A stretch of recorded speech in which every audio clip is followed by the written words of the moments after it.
Welcome to our How to Mom listeners of the Mom2Mom Podcast. Today's episode is all about aligned, empowered, and sleep deprived, the truth about the fourth trimester. Know a lot about fourth trimester here, but maybe you don't. So we decided to come together as a group, a chiropractor, a midwife, two doulas, and we're going to talk about the messy, magical, completely underrated postpartum period, which is very well known as the fourth trimester. So welcome. You are listening to the Mom2Mom Podcast, hosted by yours truly, Stephanie Sinclair, founder and owner of How to Mom. How to Mom is a community and a support group for all moms, with many birth, family, and wellness services offered. We are on a mission to make the journey of motherhood a little less overwhelming. With our team of doulas, lactation professionals, and photographers, we spend our days educating families on pregnancy, birth, postpartum, and parenthood. During these episodes, you will hear stories of triumph, heartache, and hope.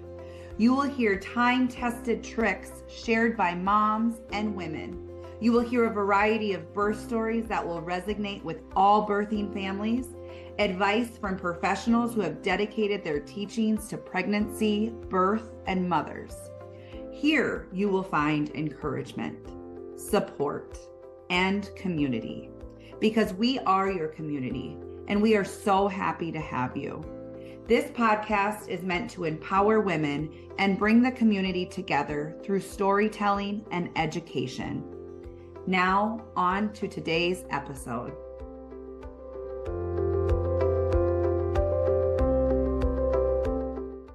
And exactly like Nikki said, a lot of people do not focus or talk about it. So we are here to do that today.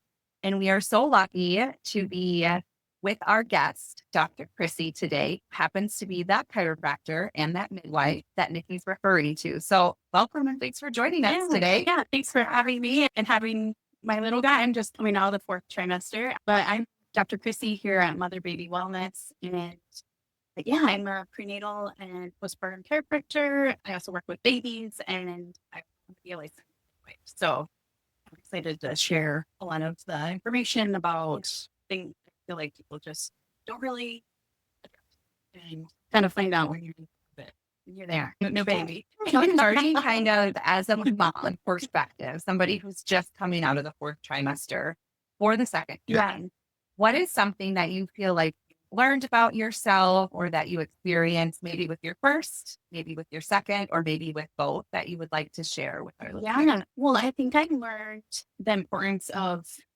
how important it really is to have a village, which is literally why I'm sitting on this couch with you guys today, because just through my first initial postpartum experience, not having that and being kind of isolated when we lived in San Diego. Yeah, I feel like it's been a full game changer. I came back to work maybe earlier than I should have, but I felt so good this time. And, there's just so many of those things that you need with, we'll talk about, but it's a big difference, that support. And I can feel it in every single aspect of my life. Yeah.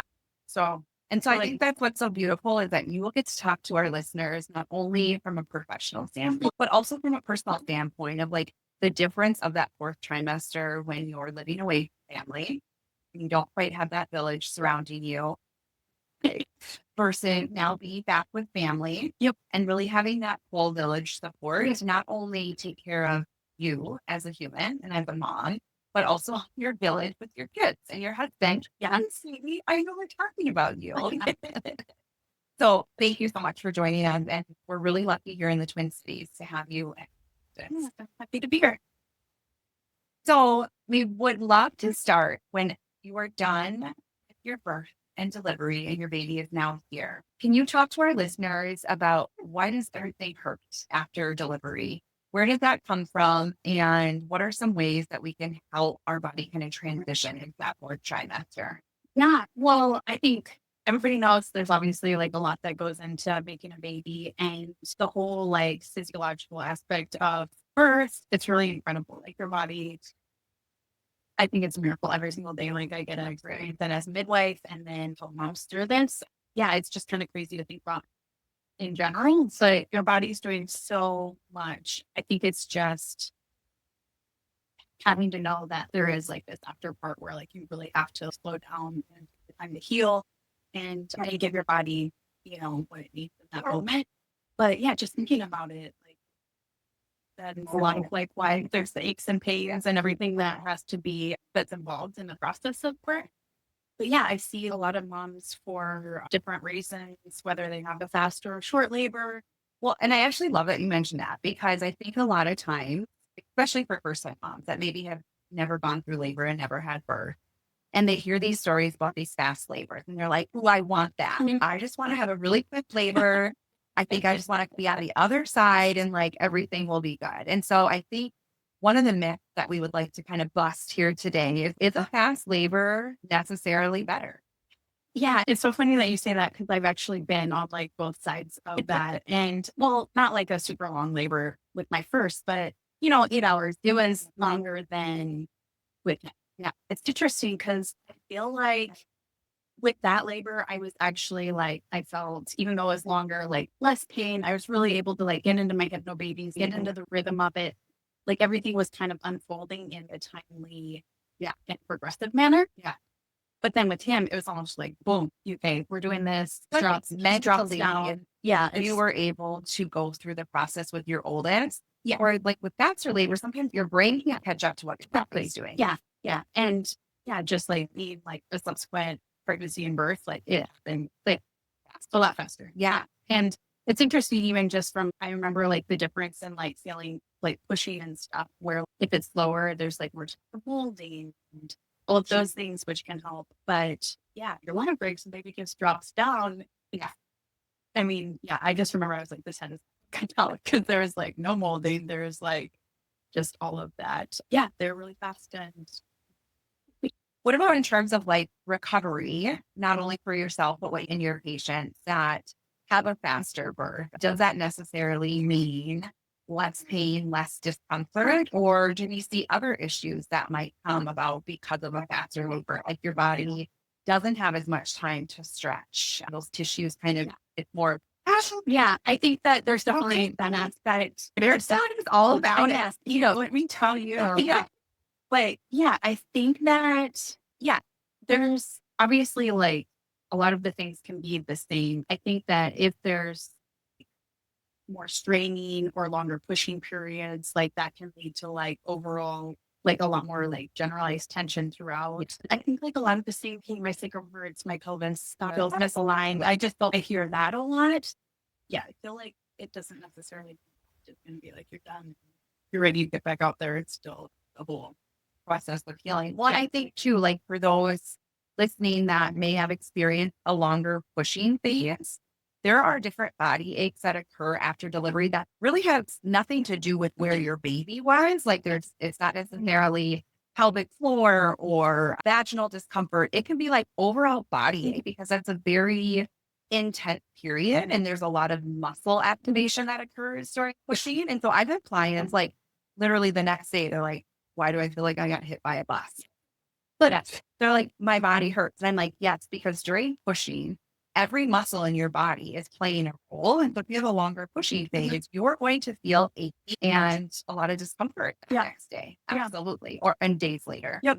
And and even like to the point where like the muscles up here getting strained, create tension headaches and stuff like that, or like something vertigo. Like some things that you wouldn't even really think, it's not just about. Absolutely. No, I agree. And I think too, I'm curious because we talk so much to our clients about being gentle with yourself. I mean, gentle, taking care of yourself with chiropractic care as an example. Can you just maybe give a little bit of flavor to you're feeling like you got run over by a truck? Maybe chiropractic is new to you. Well, how does that fall into the gentle tips and taking care of yourself postpartum? Yeah, well, it's so important. And I think most people, especially if you haven't even thought about chiropractic or been to one, assume it's all about, and it is about alignment. But there's also that nervous system component where that's the most important thing to nurture right now, especially like leading up to a birth and all throughout pregnancy, but then also in the period where I feel like there's a lot of overstimulation. I feel like for a while there, your nervous system's just running on ragged. Like you're not sleepy, getting, I mean, hopefully like the wonderful families are coming over and helping you get your meals and your hydration, and there's just so much to take care of. Absolutely. And you feel, sometimes at a deficit and then you're trying to catch up. So I feel like chiropractic's a really good way to bridge that and help you, support you, and get you in a good direction and celebrate it. Absolutely. Well, I think what's important Shara, for people to know that maybe they're not familiar with chiropractic here is that it doesn't, yes, it's always all about alignment, but it doesn't necessarily always have to be an abrupt manipulation. Yeah. It doesn't always have to be this intense, what we see on the internet or in movies, right? TikTok. Yeah. TikTok is the new Google. We have said this over and over again. But then there's so much more that you are able to do in terms of body work and regulating that nervous system and really kind of helping that body transition from that pregnancy state into that fourth trimester. Yeah. So it's not necessarily about you coming in and getting cracked here at the MotherBaby Wellness, but it's more so of connecting with your body and helping with some body work kind of transition softly into that fourth trimester. So I think if there's any takeaway today, I would love for you guys to hear that. There's so much more to chiropractic care than maybe what you think in your mind. And so I would urge you to like truly find people that specialize in this work and during the pregnancy and postpartum time frame, because it can look very different than kind of what we have in our mind and on TikTok.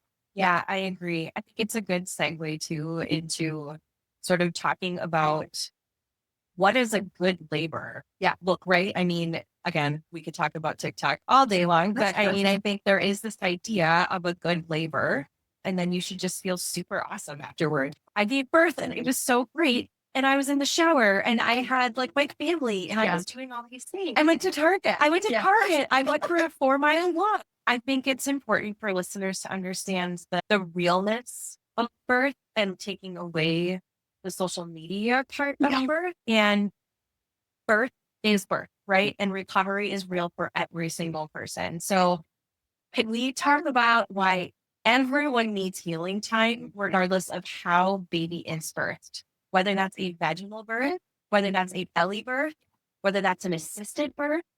Like, I want the three of us to sort of talk about that and what that looks like and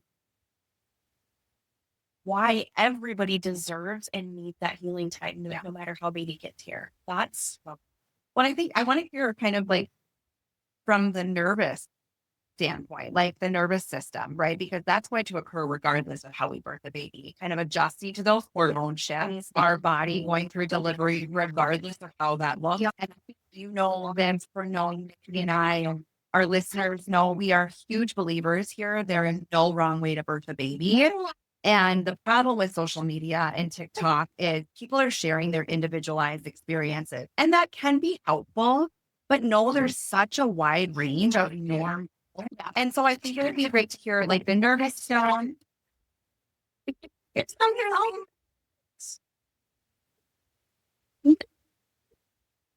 and I think too, it's the shift that we have to do here in our society of why it's important to slow down during that fourth trimester, no matter how or where.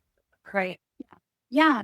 Well, I think chiropractic can really like help address, like you said, there's so many different ways and it can support you, whatever your goal is. Like, I do know, like some folks, like really, might not understand, like it's also important even for a planned C-section or like however you are feeling like is best for you. Yeah. Because there's so much for every single kind of recovery.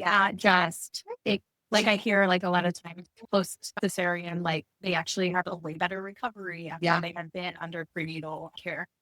And I think it's like a really great way to really support like any mom that's going through it, because like we were just talking about it earlier today, that chiropractic really addresses the 3 major stressors, and most people like, encounter all of them. And so it's like the physical, where it's like you're going from like pre-pregnant, your body's changing, all these like biomechanical changes. and pressure on different areas. And then through labor, obviously there's some physical stressors there. And then we also address like all the emotional. So that's just like a huge thing in general for everybody, pregnant or not, but then also the really like intense hormones and everything that's just comes along with the territory. So there's those, and then there's also like chemical stressors. That's also an important thing to help identify. I think there's a lot more awareness on like environmental toxicity and like microplastics and stuff now, Well, even interventions, right? And that doesn't mean that it's a bad idea to use tools and intervention, but I think it's instead of holding on to like good or bad, it's holding on to what care do I need as a result of the birth that I had, or maybe interventions that I chose or needed to use. And then it's just more so caring for your body after that. And all of us, regardless of how we birth, how long our birth is, we all experience adrenaline. And adrenaline affects our nervous system. And so it's like being able to kind of recenter and rebalance and bring that down. Yeah. Because like when you're stuck over there, like on that more like sympathetic side of the nervous system, like you literally can't get over to the healing side. Right. So like chiropractic, that's not just about alignment. It's like really about helping you make that shift so that you can get to a state of healing. Yeah. And you're like adapting to like stuff in fun. Right. Love even off something that's not ideal. Right. Not able to get out of that. Yeah. Yeah. So I think that it's really important to think about it. And I know like it's maybe not the traditional idea of what someone has in their mind about chiropractic. So it's like about that. It's about more of The wellness. yes. The wellness part Yeah. of this clinic. Yeah. Perspective. Yeah. Yes. And I think that your name so well speaks to not only who you care for, but that it's not just one point. It's not just one mechanic. It's not just one form of treatment. Yeah. Right. It's total overall wellness. And it's the mother baby duo. Yeah. It's like the interconnectedness that like you guys are through the whole journey and afterward. And Dr. Chrissy, what are you typically, what's like the most common thing that patients come in with postpartum? Good question. That doesn't surprise you, but is common. Oh my gosh, nobody told me that. yeah. Do you have one in particular you're offering? Well, I don't know, like from a chiropractic standpoint, but just like allowing standpoint. Yeah, just like from a mom. Yes, Like, yes. yeah. I mean, I think a lot of people hear about like maybe they weren't expecting this to happen during labor, for sure. whether that might be with like a bowel movement or like hemorrhoids or something like that. Yes. So no, not from a chiropractic. Yeah, But I hear a lot of and that's part of it, like being a space for people to come and talk about their birth experience, and you have to unpack some of that. And like how are you? That was going on, and especially some of those things you weren't. Nobody heard. No, and that's part of the emotional side of getting on your table. And just we talk a lot as doulas, at least in the How to Mom practice, about surrender. Yeah. And feeling like you can come here, the MotherBaby Wellness Center, and I said center, not center. I'm so sorry, company. And just really lay down. And that means laying down your brain and laying down your feelings and just, I don't know about anyone else, but I have shed tears on my chiropractor's table, on massage table, sometimes with my hairstylist. So like, I love that you are and have created the safe space for just anyone, but particularly those postpartum mamas that really just might day. Yeah. So on behalf of all of us who have been there, thanks a million for being who you are and allowing that space. Well, and just like being able to release, right? Like, if you feel like at home, right, you're just like in the like you're in the thick of it. Baby needs to eat, baby needs to sleep, baby needs to be held. And you feel like you can just never release and you're just carrying a lot of that mental load. Yeah.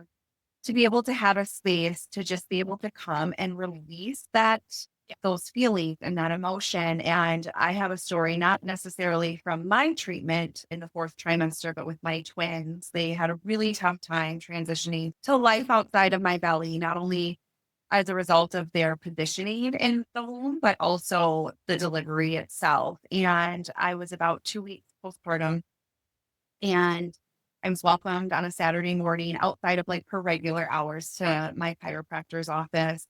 And I had no idea how much I needed that visit. And it wasn't even necessarily about the adjustment. Yeah. That, well, first of all, both my babies pooped, which is like a, like a total That's like a big chiropractor. Yeah. I get the compliment. Yeah, they were just like, oh my gosh, they were just miserable. And like after 5 minutes of some very gentle touching and stretching, I'm like, I'm so sorry, they're pooping everywhere. And she's like, no, I love it. Yeah. I'm like, I'm so glad I get to like cheer about poop with someone else. But it was a moment that I was just able to sit with her. And she was like, how are you doing? How is it going? And I had no idea that these tears had been holding back for days. And I just felt huge relief, not only for myself, but for my babies. And that's where the wellness piece comes in. And unfortunately, that's just not something that we get or receive through our providers necessarily, or not all providers, I should say. Yeah. And sometimes like that visit isn't even until or it's down the road. Yeah. I needed a release a month and a half ago. Right. And so not only was the visit active, and I think we went out to lunch that day, and I was like, they're both still sleeping and we're eating. Like it was glorious, but it was just such a great release for me. And just the energy and the nervous system and how it all just kind of came together. And her space is great, but it's not even anywhere near what this space is like. So I can imagine just the safety that these women feel walking into this space to just be able. Yeah. That's been like a huge goal of mine. And it's like, I'm so passionate about helping women postpartum. It's also like the hardest to reach. Hopefully like this reaches moms who are preparing to be there. Yeah. Because it is so important. And it's so easy to be like, oh my gosh, like a week goes by. I've just been like in fog. Yeah. I can't think. Who am I? Yeah. So it's one of those things where I think, or maybe, like educate partners. Let's really try to get, mom out of the house and support her in this way. Yeah. Mother's Day coming up, like everything to support mom in ways that we need it. Yeah. And being able to like recognize and like, I know there's some things that we wanted to talk about later about like how to ask for help. And I feel like that would be okay. Like it covers. I agree. Why think that it's so tough for new moms to ask for help? I mean, even when they're drowning, and I mean, personally, I've been there as a new mom and thinking that it was a weakness or that I'm being looked down upon for asking for help or taking help. Yeah. So, I mean, I think as a group, it's important for me and our listeners to understand, why do we think that? Let's debunk some of that. Let's demystify and start to throw that away. Yeah. I think part of it is just that you don't almost know you need help when you're like doing it and you're like you're in this like little loop. Yeah. This to your like endless day that goes really fast and then it's like months later. But yeah, I feel like part of it's that. And then I think a lot of it's also it's shouldn't like just be like on the mom to that. I think a lot of it should be, I don't know, I feel like traditionally people want to come over and they want to meet the baby and it's no. Yeah. I think the baby's okay. Like we need to check on mom and we need to be supporting her. So I think it's not just like that. It might just be like this larger societal thing where it's okay, we can just these women. And which like we know like our country isn't the best, right? And advocacy and just generally recognizing things. Yeah. I agree with you 100%. I also think there's so much talk, whether it's friends, family, internet, that this is just supposed to feel hard. That it is hard and that this is how it's supposed to feel. Yeah.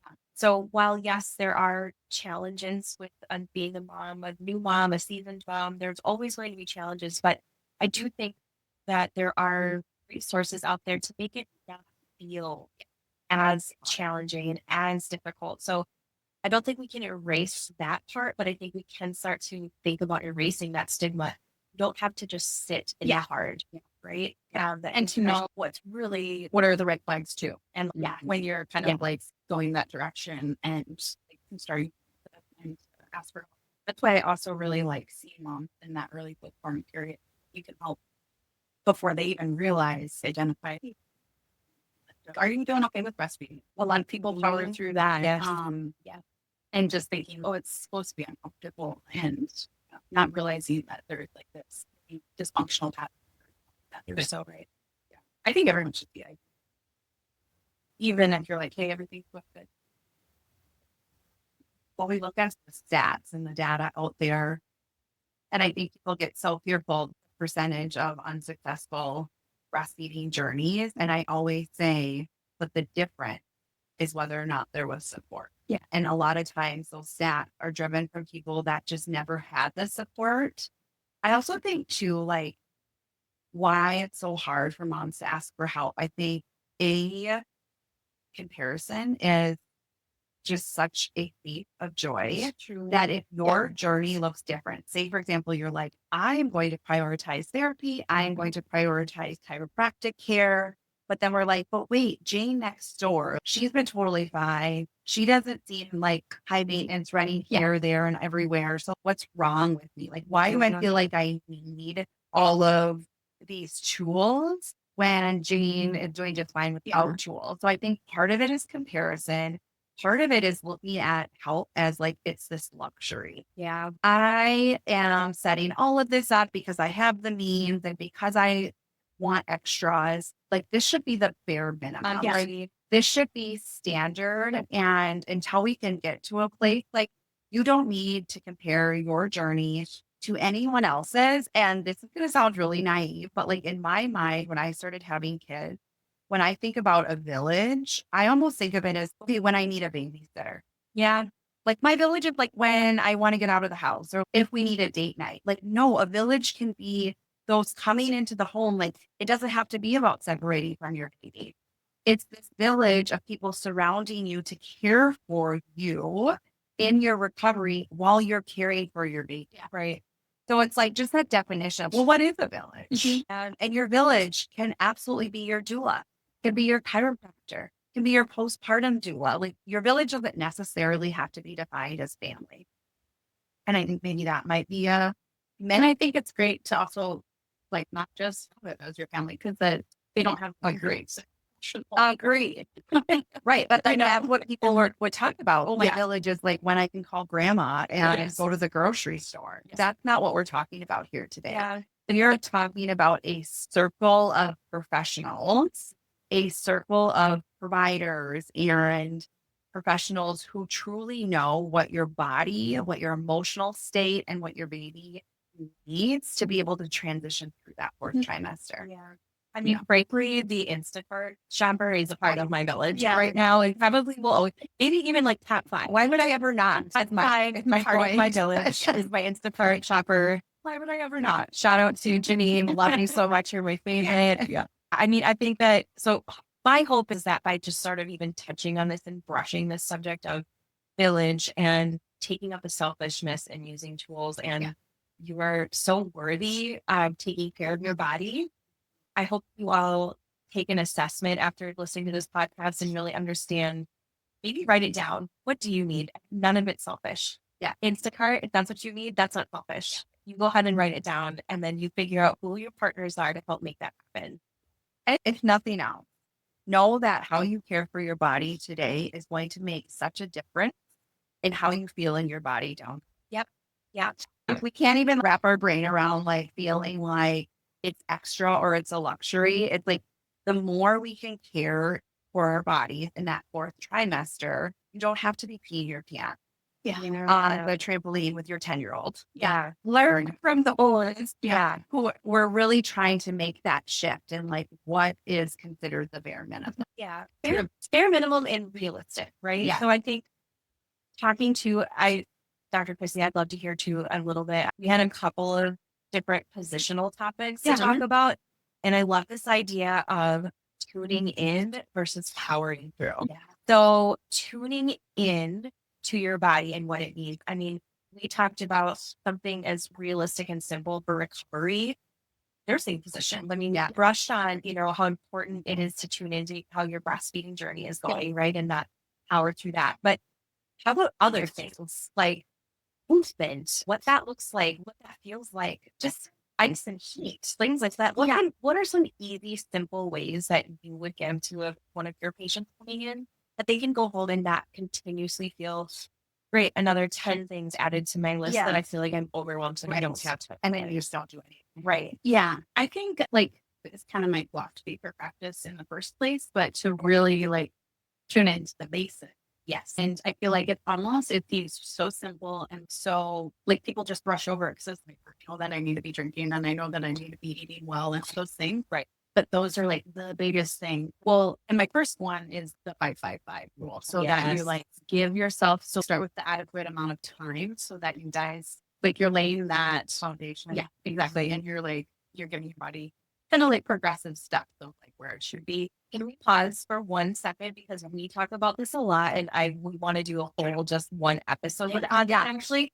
But can you just quickly share what 5-5-5 is and why it's important? Yeah. So just so that I feel, we're always like rushing to get back to it as fast as possible, but to really nurture that time and stay in bed for 5 days, stay around the bed for 5 days, and then like around the house for the next.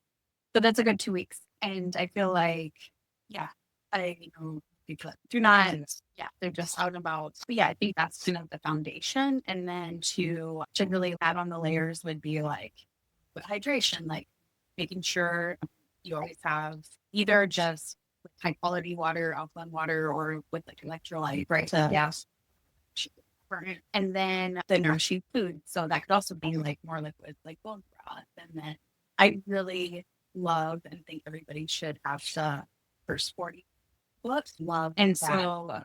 so Link all below. Yes. Yeah, I think that is a game changer just to make sure that you're like meeting all of your nutritional.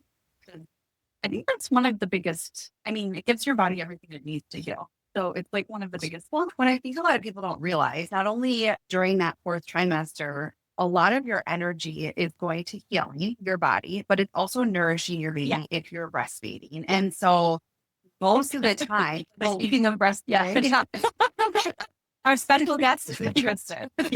I don't blame you. I am ready for lunch as well. A lot of times, we're so worried about is baby getting enough. And what we try to talk to our clients about, not only during pregnancy, but breastfeeding, like baby gets everything first. It's oftentimes mom who gets what's left over and is sometimes not getting enough. And so those moments throughout the day that you are making sure you're drinking water, making sure you're getting your electrolyte, making sure that somebody is cooking you nutritional balanced meal, it's to replenish what is missing and then to also drive that energy and nutrient into healing this open wound where your placenta was, your muscle, potentially, of course, your pelvic floor, potentially if there was a tear that needs healing or if you're recovering from a cesarean. Like your baby is getting what your baby needs. We need to oftentimes, we talk about like with clients if they're in need. It's because baby's getting everything and we're just getting what's left over. And so that's where the nutrients really, And even like the baby will pull from your, literally your bones if you're not like getting, And so it's even goes like to that extreme where it's very really need to prioritize it because out of your body, I have gone my entire life without a cavity, my entire life. My first baby postpartum, my first checkup with the dentist, they said I had a cavity. Interesting. And that's when I learned, I had no idea, but that's when I learned through my doula that physically is happening. They're pulling nutrients from my body. So I think that's also something no one talks about. Yeah. That's why I think the book that you mentioned is really important. I also had such a great honor of learning different cultures and different traditions. There's a reason why certain cultures eat certain meals for so many days postpartum. Like it's not just because there's theories to that. There's reasons behind that. And so it's been so fun for me to I feel like I'm not wrapped up in what society says is normal because I get to see so many different sides of postpartum in the 4th trimester. Yeah. And it is not viewed as selfish. It is not viewed as, oh my goodness, high maintenance. It is viewed as like, this mom deserves nourishment because she literally just grew, birthed, and now is feeding a baby. Yeah, It's essential. it is. I also think that this is a great time for each one of us to maybe share one of our postpartum myths that we wish would literally go away and never hear again. I'll go first because mine is pretty much in line with what we've talked about is bouncing back. Yeah. Like this idea that you have to show up as the person you were. I mean, I'm talking like when I was 22. So I'm supposed to be maybe 30 years old, have a baby. My body changed, my hormones changed, everything about me changed. But now I'm supposed to go back to what it was like when I was 22 years old. So what is, I wish that would go away. There is no bounce back that needs. Just be you. Be your new body. Love your body. It's forever changed. It's forever changed because of this beautiful baby you brought into this world. And so love that, embrace that, and let's kick bounce back to her. That's the idea. Love it. Yeah, I think that for me, everybody kind of assumes, well, you guys hear that breastfeeding. Yeah. And it can be quite a journey. And I'm so glad that there's so many resources and help because, especially for first time mom, or even like second, because it's a duo. It's like you two trying to figure out this little thing together and almost like you're learning a new sport. Yeah. But that is okay. Hard. Natural does not. Yes. But yeah, I feel like a lot of like hard work up front and you get like the resources and the support and then, and then I feel like you can but yeah, I think that just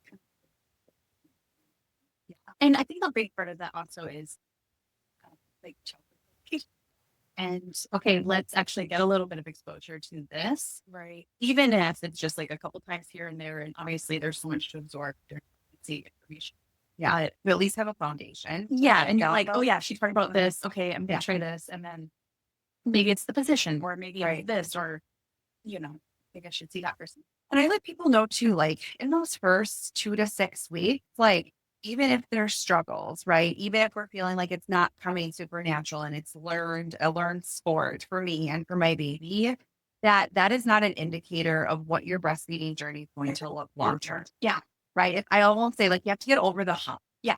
And there's a lot of learning that comes while you're climbing that. But once you're over it, it is feeling amazing. And are you looking at yourself? Yeah. It's here for this moment. I love it. I would say my myth, it's a little bit different than some of the topics we were talking about today, but is a big reason why I started How to Mom in the first place when I became a mom, is if motherhood is feeling overwhelming, if it feels like it's not coming natural to you, that doesn't mean that you're not doing an incredible job. I just felt really overwhelmed by it. And I went really inward thinking like, if I'm overwhelmed, that is an indicator something is wrong, something is bad. And I think more moms than we know are overwhelmed by mothers. And we're a lot better about talking about that today than we were 12 years ago. But I just kept saying to myself, why does this feel so much to me? And it's because it is a lot. Why do we not have the weight of this transition talked about in our society? And I feel like we're starting. Professionals are doing a really great job at initiating this conversation, which then has really kind of seeped down to different generations. But just continuing, this is a transformative time in your life. And it will feel overwhelming because it is. Yeah. So that would be something I would love to debunk. Yeah, it's a big deal because it's a big deal. Yes. And feels big because it's a big deal. Yes. That would be what I would like to get rid of. And so I think before we end today, I think there was a lot of really great nuggets, a lot of really great information, just to give a little bit more info about MotherBaby Wellness. Yeah. And specifically that fourth trimester. When do you advise people to come in after baby is born? And does that look different from a vaginal birth and a cesarean birth? What would be your advice? Yes. It's definitely different for everybody. So I always say that my number one priority is that like you're feeling good, like breastfeeding. I mean, unless that's something that you need help with, but like you're bleeding, it's good. Like you're feeling in a good spot, like your body's starting to heal. So I wouldn't ever rush it. Some people feel better at so like, hey, I feel like after their birth. It just depends on a lot of different factors. But I always want to make sure that the mom is nourished and not feeling like it's a stressful event. Plus, what else do you have? I feel like you shouldn't well, we just talked about the 5. Yeah. But if you're going to go, just do one thing. So you can have your appointment, go back home, and then that's kind of your thing for the day. Yeah. Those are like the big Things that I like to explain. And so it's not like a easy answer or one size fits all. Yeah. And then obviously with cesarean, things can just be modified. So it's like we may not be laid in that position and we may be seated, support, like meeting you where you're at. So I feel like there's a lot, it's a sugar shock because a lot of people don't know. They're like, oh, struggling. But One size does not fit all. Yeah. And that's exactly with our practice. We have talked about that very often, not only during pregnancy, but planning their birth. Like one size does not fit all. And what's different when you are under the care of somebody who is specialized and have dedicated their practice to where you are at, you are able to make that phone call and say, hey, do you think it sounds like I'm ready to come in for a treatment versus kind of just online booking and just this really general idea. Well, I'm 6 weeks postpartum and this is when I go and I see my OB.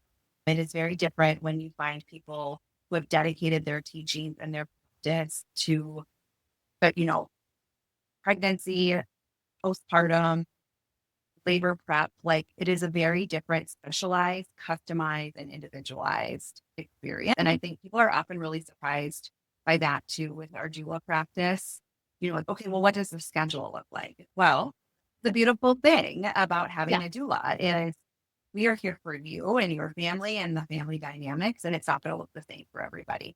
And I think it's also like women being able to have our support. Like we can start as at least like that starting point where, okay, well, like I see a lot of like the 6 week or check out where like they ask like for diastasis or anything or give any guidance for this or that. So it's really cool, I think, to be able to support women in both what we do, where we can be like, oh, we can actually check for that. And I'm like, how about we go and see like the pelvic floor and first two. But yeah, just like at least like being that outlet for someone to be like, here are some resources that we can. Well, we are so lucky to have you here in the Twin Cities. We will link not only a lot of the information that we provided during this episode below, but we will also link the MotherBaby Wellness Co below so that you can check Dr. Chrissy out online and reach out with any questions or needs that you might have. Did we cover everything? I think so. Okay, there's always so much to cover, but hopefully this gives a good starting place. Yes. For anyone out there listening. And just remember that your journey is yours and nobody can tell you that it's different. We're all here for you. Absolutely. And if you have any questions, please feel free to leave them below. And that might ignite another episode to come. So thanks so much for listening today, you guys. Thank you. Great.